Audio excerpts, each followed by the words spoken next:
Let's start with our top story today, which is these biolabs in Ukraine. Now, Russia wanted to know what biolabs the United States is, what are they developing at these biolabs in Ukraine? Like, this isn't a mystery anymore. Like, we know they exist, much to the chagrin of the Department of Defense in the United States, who tried to cover it up.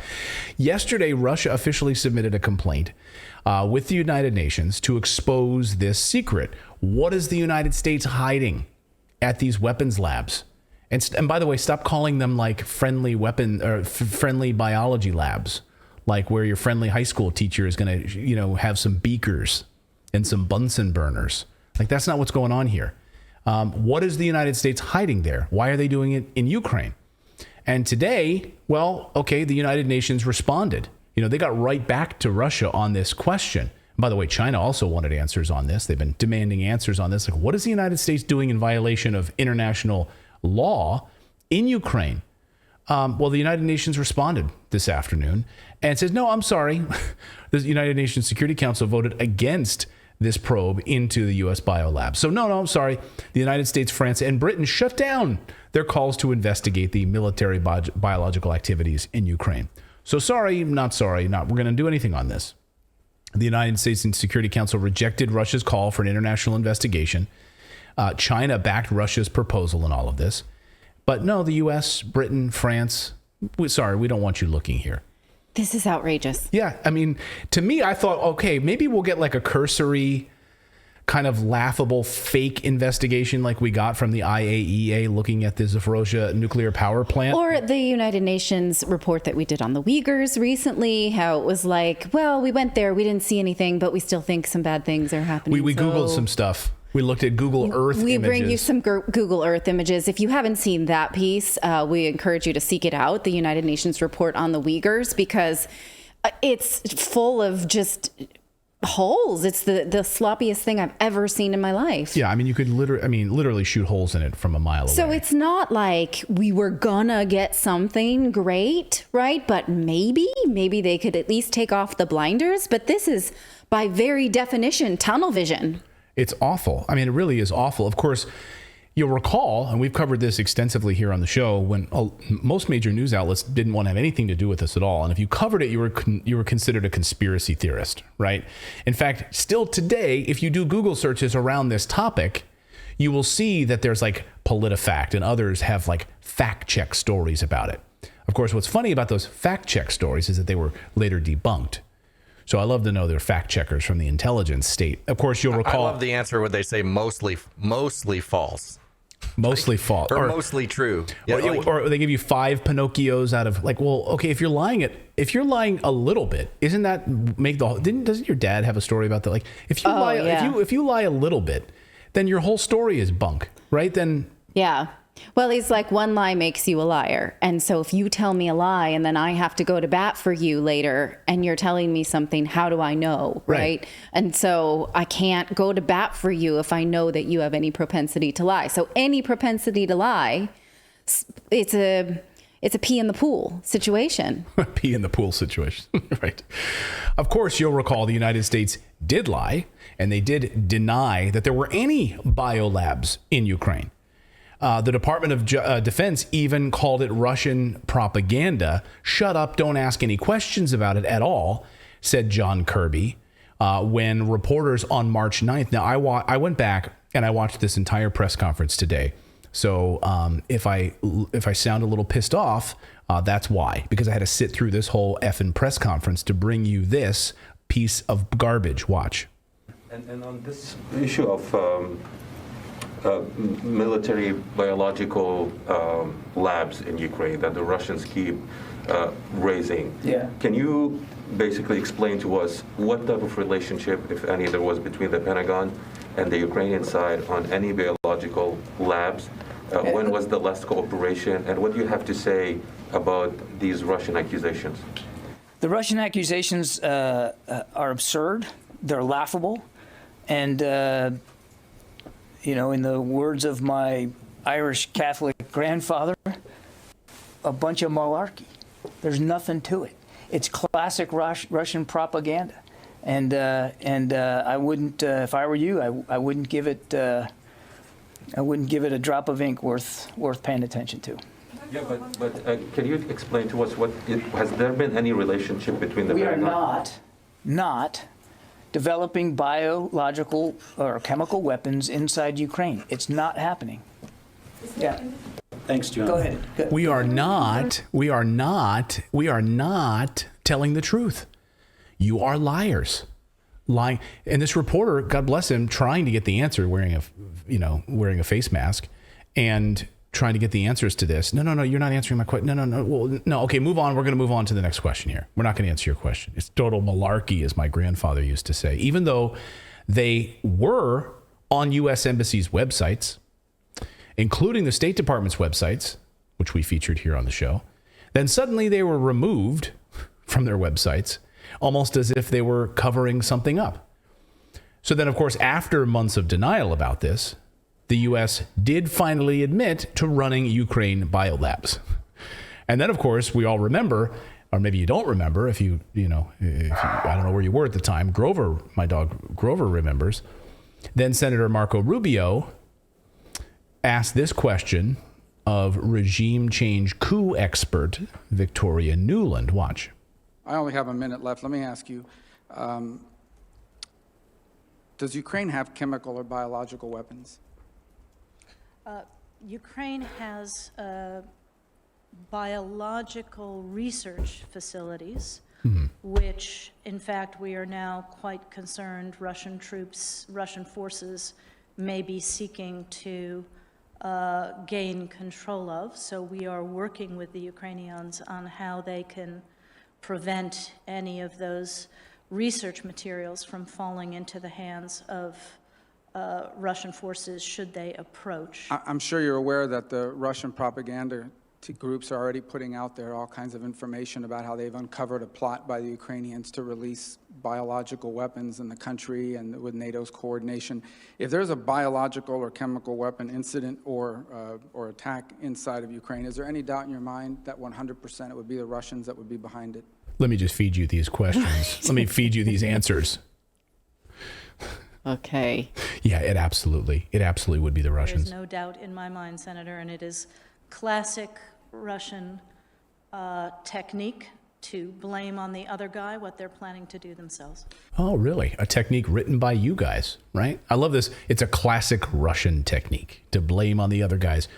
Really, it comes right out of your playbook, Victoria Nuland. And so did making sure that the Nord Stream pipeline didn't happen. I am certain that the Russians were looking. Yeah. So, okay. All right. Cool. We believe that. Right. So Russia, by the way, in pushing for these documents, Russia had documents showing that the Ukrainian health ministry had ordered the destruction of samples of the plague. They're just hanging out with the plague. What'd you do this weekend? Just hanging out with the plague. You want to come over to our house for dinner? They also deleted and ordered the destruction of samples of cholera, which is not a vegetable, anthrax, and other pathogens. So Russia knew this, and this is what Ukraine was ordered to do at these labs and wanted answers from the United Nations. It seems fair in the same way that we should probably get a fair investigation into how the United States and the United Kingdom blew up the Nord Stream pipeline. Like, we should know that, but we won't because we live in a clown world. And new info discovered this week through a Freedom of Information Act request shows that the National Institutes of Health has regular accidents at American biolabs. They go unreported. So, there's this like common thing. We've talked about it here a little bit on the show, which is, there's a common idea that these, lab accidents, they never happen. They're rare. Well, according to new reporting out today, and according to 5,500 documents from the National Institutes of Health, these are government documents through a Freedom of Information Act request at The Intercept. Open this up, and you can read the documents yourself. They're compelling. And what they show is that not only are lab mishaps not rare, they're incredibly common. The world's largest funder of biomedical research, the National Institutes of Health. The agency doesn't just pass on information to the public. Even in cases involving level 3 and level 4 biolab accidents, they keep this stuff hidden. They go to lengths, actually, to keep it hidden from the American people and the world. Right. That's what Philip has said many times. Philip, our producer, who has worked in many labs, says that even at level 3, level 4 labs, most likely have leaks on a regular basis. Isn't that what you've said, Philip? Or that most people will get infected with something by working in there for a certain amount of time? Or were you saying the opposite Yeah, saying the propaganda part? No, I'm just joking. No. It was basically that in the VSL-3 and the VSL-4 labs, the VSL-4 labs especially because they're working with some pretty potent viruses, that nearly everybody involved in them will get infected with something at some point. That's what was told to me by my molecular virology professor in college. This was like 2010. Just one sort of anecdote in the story is about how it was one woman working in one of these NIH labs, just like, she's doing an injection on a mouse of a highly, an awful pathogen, and then just nicks her finger. Yeah. And then gets incredibly sick and has to be quarantined as a result of it. But we never hear these stories. We never hear these stories. So they're all hidden. So this idea that this stuff doesn't leak and it's all fine and nothing to see here is garbage, according to the National Institutes of Health and their very own documents. They want us to believe that these things are like friendly neighborhood biolabs. Like, come on down, we're going to give you some popsicles and kids can hang out here. We just make Tylenol, that's all. Yeah, there's nothing to see here. Yeah, there's the plague in the other room. Don't go in that room. But you should be fine otherwise than that. They say, Washington says, well, because these are on foreign soil, you don't have to worry about it, right? That these are on foreign soil. And these facilities are used actually to develop weapons. And most of them are, they say, devoted to peaceful purposes, to protect health, humans and animals. And that is malarkey, according to John Kirby. Coincidentally outside of U.S. law. Right. Oh, so they're not on. And this is, you're starting to see a pattern. You're going to see more of a pattern in tonight's show about that thing that David just pointed out, which is, it's brilliant where we can pawn it off on these non-government organizations, right? These NGOs. We can say, look, it wasn't the government. It was this group that we had a contract with. So it's not really us, and yet, meanwhile, that's where all the funding comes from, right? So it's not really the government. It's us funding the government. In the same way, when we're in war with all these contractors, and you guys see from Halliburton walking around in Blackwater with their hat on backwards and full beards and machine guns, and you're like, who are those guys? They're not part of our military unit. Who are those guys going and killing random civilians? So Russia claimed in March that papers that it forced discovered in Ukraine indicate that U.S. is involved in researching the plague, anthrax, and other deadly pathogens in biolabs outside of the United States.